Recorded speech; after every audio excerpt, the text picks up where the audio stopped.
State Management Pattern. Supaya pembelajaran setelah menambahkan bab ini, kamu akan mampu menganalisis mekanisme one-way data flow dan mengidentifikasi masalah pop darling dalam struktur komponen yang dalam. Memutuskan kapan harus menggunakan local state dan kapan harus meningkatkan menjadi global state atau aplikasi. Mengimplementasikan arsitektur Flux, yaitu Action Dispatch Reducer Store untuk manajemen data yang terprediksi dari scalable. Membedakan antara client state dan starter state, serta menerapkan strategi style while revalidate menggunakan library modern. Menerapkan prinsip immutability dalam manipulasi data untuk menjamin integritas state dan mempermudah pelacakan bug. Yang pertama, data flow mekanisme air terjun data. Dalam arsitektur berbasis komponen seperti React atau Vue, prinsip paling fundamental yang mengatur pergerakan data adalah one-way data flow, atau sering disebut unidirectional data flow. Konsep ini mengibaratkan data seperti air terjun yang hanya mengalir di atas ke bawah, dari komponen induk parent di komponen anak kecil. Induk mengirimkan data melalui mekanisme yang disebut props, dan anak menerima data tersebut sebagai nilai yang hanya baca. Anak tidak memiliki hak untuk memproses atau mengubah data tersebut secara langsung. Mereka hanya bertugas menampilkannya. Pembatasan yang ketat ini bukan untuk menyulitkan hidupmu, melainkan untuk menciptakan sistem yang mudah diprediksi. Jika kamu melihat sebuah komponen menampilkan data yang salah, kamu tahu persis kemana harus mencari sumber masalahnya. Pasti dari induk atasnya, bukan dari komponen tetangga yang tidak berhubungan. Namun, bagaimana jika komponen anak perlu berkomunikasi kembali ke atas? Misalnya ketika pengguna mengklik tombol di komponen anak, karena air tidak bisa mengalir ke atas. Kita menggunakan teknik callback function induk akan memberikan sebuah fungsi kepada anak melalui props. Dan anak akan memanggil fungsi tersebut saat peristiwa terjadi. Ini mirip dengan orang tua yang memberikan ponsel kepada anaknya dan berkata, "Kalau ada apa-apa, telepon papa ya." Anak tidak menyelesaikan masalah sendiri. Mereka hanya memberi sinyal kepada induk. Dan induk lah yang memiliki wewenang untuk mengubah state atau mengambil tindakan. Kalau komunikasi ini menjaga pemisahan tanggung jawab yang jelas, komponen bawah fokus pada tampilan UI, sedangkan komponen atas fokus pada logika dan manajemen data. Masalah mulai muncul ketika aplikasi kita bertambah dalam sebuah kompleks menciptakan fenomena yang dikenal sebagai pop drilling. Bayangkan kamu memiliki komponen app yang memegang data username, dan data ini perlu ditampilkan di komponen avatar yang berada di 5 level bawahnya. Untuk mengirim data tersebut, kamu harus mengopernya melalui sebuah komponen perantara. Meskipun komponen perantara tersebut sama sekali tidak membutuhkan data itu, ini seperti estafet ember air dalam pemadaman kebakaran. Orang-orang di tengah barisan ikut basah dan lelah memegang ember padahal mereka tidak melihat apinya. Pop drilling membuat kode menjadi kotor, sulit dirawat, dan rentan error karena setiap kali kamu mengubah nama props di atas, kamu harus mengubahnya di level-level di bawahnya. Kekacauan pop drilling inilah yang sering menggoda untuk pemula untuk kembali ke pola lama, two-way data binding. Dalam two-way binding, perubahan di data UI otomatis memperbarui model dan sebaliknya tanpa perlu boilerplate kode yang eksplisit. Meskipun terlihat praktis dan ajaib di awal, pola dua arah ini berubah menjadi spaghetti kode, mengubah data jika data bisa berubah dari mana saja. Itulah sebabnya ekosistem modern lebih memilih rasa sakit jangka pendek dari one-way data flow demi keuntungan jangka panjang berupa arsitektur yang stabil dan mudah didebak. Penting untuk memahami bahwa one-way data flow tidak berarti data tidak bisa naik ke atas sama sekali. Itu hanya berarti data state fisik tetap berada dalam pemilik aslinya. Sebagai arsitek, tugasmu adalah merancang pohon komponen sedemikian rupa sehingga aliran data tetap efisien. Kamu harus waspada terhadap komponen yang hanya bertindak sebagai kurir data. Jika kamu menemukan terlalu banyak komponen kurir ini, itu adalah tanda merah bahwa struktur aplikasimu perlu difaktor.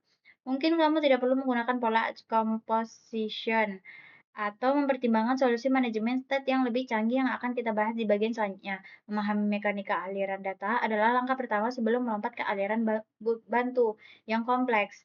Salah satu keputusan tersulit dalam pengembangan front-end adalah menentukan di mana sebuah data harus tinggal. Apakah cukup cukup disimpan secara lokal di dalam komponen atau harus diangkat ke level aplikasi agar bisa diakses semua orang. Local state adalah data yang bersifat sementara, spesifik, dan tidak dipedulikan oleh komponen lain. Contoh klasik adalah status input formulir, status toggle model, atau indeks tab sedang aktif. Data seperti ini sebaiknya dikurung rapat di dalam komponen pemiliknya menggunakan useState atau ref. Mengangkat data sepele ini ke global state sama seperti mengumumkan ke seluruh kota melalui pengeras suara bahwa kamu sedang mengikat tali sepatu. Itu informasi sampah yang membebani sistem. Di sisi lain, global state data yang bersifat persisten dan dibutuhkan oleh banyak komponen yang tersebar di berbagai cabang pohon aplikasi. Contoh utamanya adalah data autentikasi pengguna, preferensi tema, atau isi keranjang belanja di aplikasi e-commerce. Jika data ini disimpan secara lokal, kamu akan terjebak dalam neraka prop drilling yang sudah kita bahas sebelumnya. Global State bertindak sebagai database sisi klien yang melayang di atas pohon komponen. Komponen manapun tidak peduli seberapa dalam posisinya bisa berlangganan subscribe ke data ini dan otomatis diperbarui re-render jika datanya berubah. Untuk menjembatani kebutuhan data global tanpa menggunakan library pihak ketiga yang berat, React menyediakan fitur bawaan bernama Context API. Context memungkinkan kita membuat lubang cacing, data yang menembus level komponen. Kita membuat provider di puncak pohon aplikasi dan komponen anak di bawah bisa menggunakan use context untuk mengambil data langsung melewati semua komponen perantara. Analogi konteks seperti siaran radio, stasiun pemancar, menyiarkan sinyal, dan siapapun yang punya radio bisa mendengarkan tanpa perlu kabel listrik yang tersambung di stasiun ke rumah. Ini adalah resolusi elegan untuk masalah seperti tema, warna, atau lokasiasi bahasa. Namun, penggunaan global set, terutama konteks, memiliki jebakan performa yang sering tidak disadari pemula. Secara default, jika nilai dalam konteks berubah, semua komponen yang menggunakan konteks tersebut akan dirender ulang. Jika kamu menyimpan objek raksasa yang berisi segala macam data dan suatu konteks, perubahan kecil pada suatu properti, misalnya update jam, bisa memicu render ulang massal yang komponen sebenarnya tidak membutuhkan data jam tersebut. Oleh karena itu, aturan praktik arsitektualnya adalah pecah konteks menjadi bagian-bagian terkecil berdasarkan domain masalahnya. Buatlah add konteks terpisah dari time konteks dan card konteks dengan membuat satu good konteks untuk menyimpan seluruh data aplikasi. Yang ketiga ada Flux, arsitektur birokrasi yang menyelamatkan. Pada tahun 2014, Facebook menghadapi masalah besar dengan bug notifikasi pesan yang menghantui. Karena arsitektur MVC, mereka yang semakin ruwet, data mengalir ke segala arah, dan perubahan satu model memicu perubahan model lain secara berentak dan terkendali. Solusi yang mereka lahirkan adalah pola arsitektur Flux, yang kemudian disempurnakan oleh library Redux. Inti dari Flux adalah memberikan aturan birokrasi yang sangat ketat pada perubahan data. Data tidak boleh diubah sembarangan. Perubahan harus melalui prosedur resmi yang tercatat. Meskipun terdengar lambat dan bertele-tele, birokrasi inilah yang menjamin ketertiban dan prediktivitas aplikasi skala besar raksasa. Komponen pertama dalam Flux adalah action, sebuah objek sederhana yang memberitahu apa yang terjadi, bukan apa yang harus diubah. Action hanya membawa informasi niat, misalnya add to cart, flyout, ID 16 buku. Komponen view UI tidak boleh mengubah data store secara langsung. Mereka hanya boleh mengirimkan mem-dispatch. Action ini bayangkan ini seperti nasabah bank. Kamu tidak boleh masuk ke brankas dan mengambil uang sendiri. Kamu harus mengisi formulir penarikan atau action dan memberikan ke teller atau dispatch.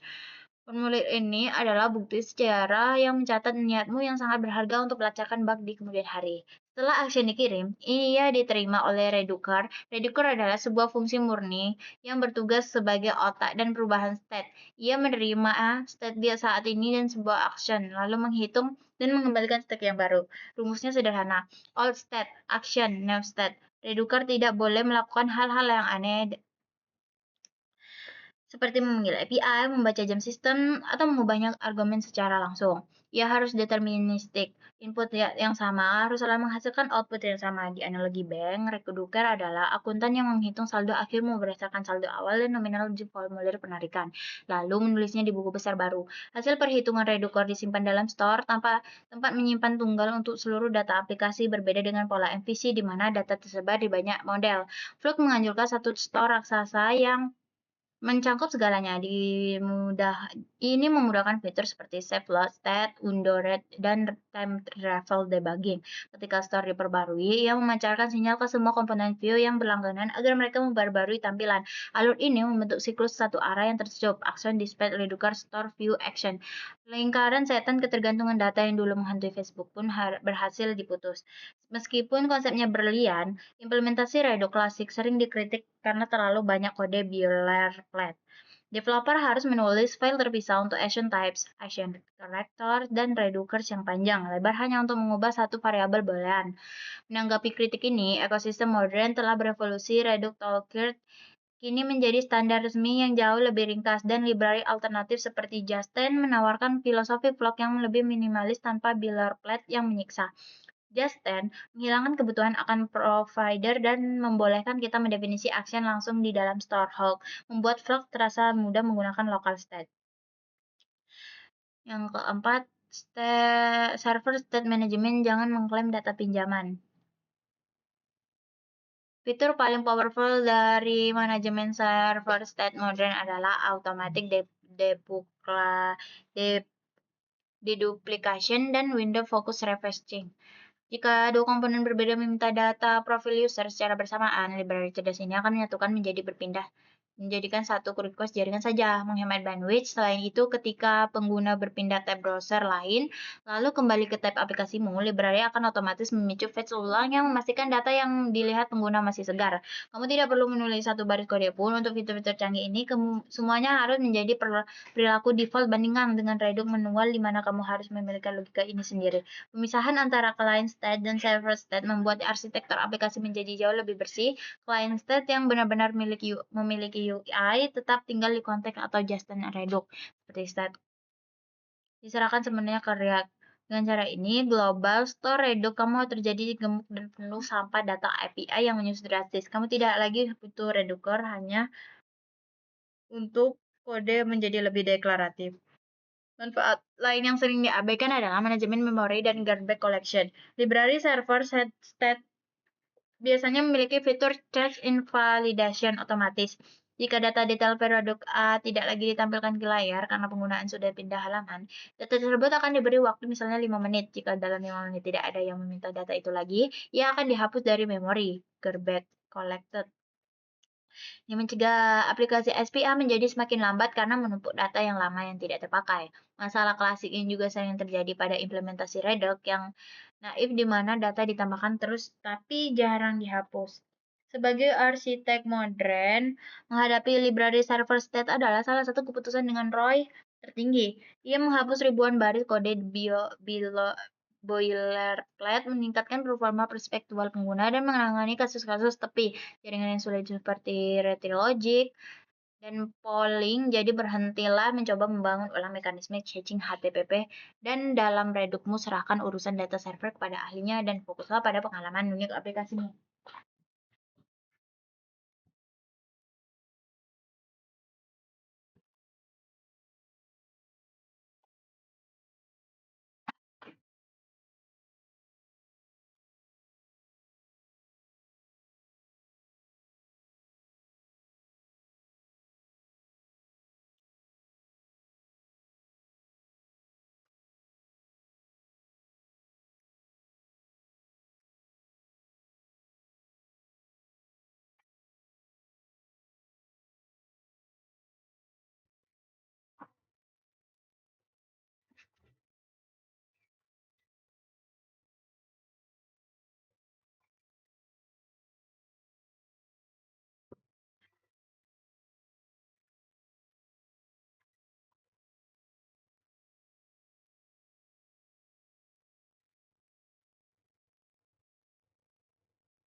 Yang kelima, immutability sejarah yang tidak bisa dihapus. Di jantung semua pola manajemen stat modern baik itu redup, recontact maupun requery terdapat satu prinsip suci yang tidak boleh dilanggar, immutability atau ketidakubahan.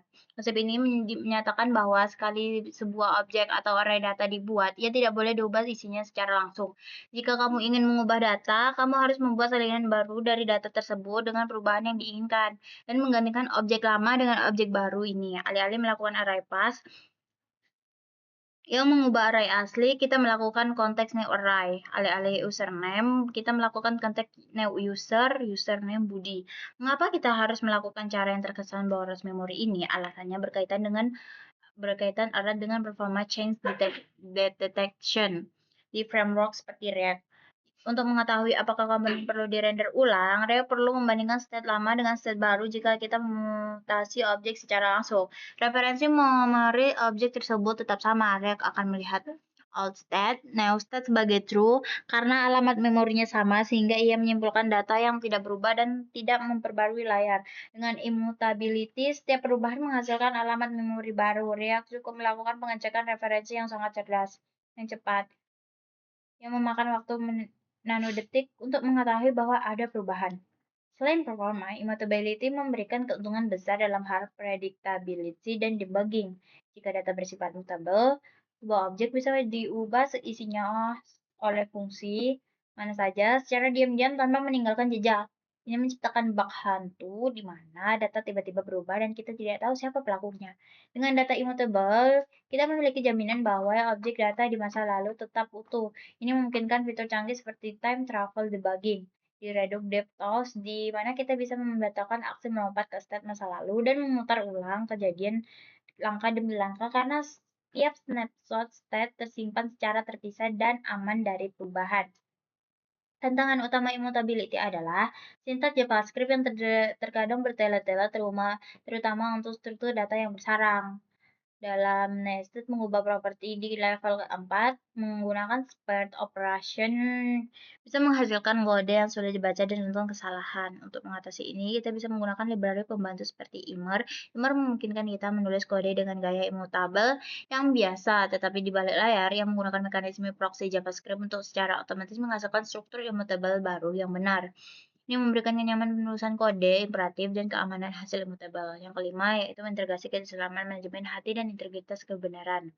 Prinsip single source of truth dalam Redux atau Justin mengajarkan kita tentang bahaya menduakan rujukan dan aplikasi jika data disimpan di banyak tempat yang tidak sinkron, akan terjadi konflik dan bug. Dalam Islam, ini adalah manifestasi dari pentingnya berpegang pada Al-Quran dan Sunnah sebagai satu-satunya rujukan mutlak kebenaran ketika manusia mengambil sumber kebenaran dari hawa nafsu atau opini yang beragam. Tanpa sadar, pusat detektor truth terjadi perpecahan, pika, dan bingungan umat. Aplikasi yang stabil membutuhkan satu store yang terpercaya. Kehidupan yang stabil membutuhkan satu hakika yang lurus. Konsep The Way Data Flow mencerminkan keteraturan dan ketaatan terhadap hierarki.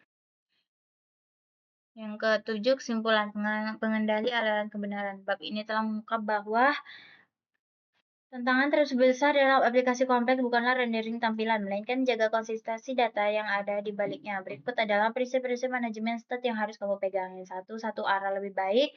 Kita meninggalkan keruwetan two-way binding dan melakukan online data flow. Dengan mengalirkan data hanya dari atas ke bawah, kita menciptakan sistem yang predictable dan mudah dilacak sumber masalahnya. Kedua, jangan sembarang global. Kita belajar untuk tidak malas. Data formulir milik komponen login tak boleh mencemari global store. Memilih antara local state dan global state adalah tanda kedewasaan arsitek yang peduli pada efisiensi memori dan kebersihan kode. Data referensi bukan milikmu. Paradigma style while revalidate mengubah cara pandang kita. Data dari API adalah pinjaman yang bisa kadaluarsa kapan saja menggunakan library khusus untuk mengelola caching, duplication, dan background fetching jauh lebih cerdas daripada menyimpannya manual di Redux. Yang keempat, immutability adalah hukum. Kita bisa memahami bahwa mutasi objek secara langsung adalah dosa besar yang merusak deteksi perubahan change detection. Lalu buat salinan baru untuk setiap perubahan data guna menjamin performa rendering dengan memungkinkan fitur canggih seperti Undo atau Redo. Kelima, Flux atau ketertiban pola action di spek Reducer Store memungkinkan terasa bertele-tele. Tapi birokrasi inilah yang menyelamatkan aplikasi raksasa dari anarki. Dengan mencatat setiap niat perubahan atau action, kita bisa memutar ulang secara aplikasi yang mendebug bug yang paling sulit sekalipun. Dengan data yang kini terkelola rapi di sisi klien, kita menghadapi pertanyaan berikutnya. Jadi mana data ini berasal dan bagaimana proses sebelum sampai ke browser?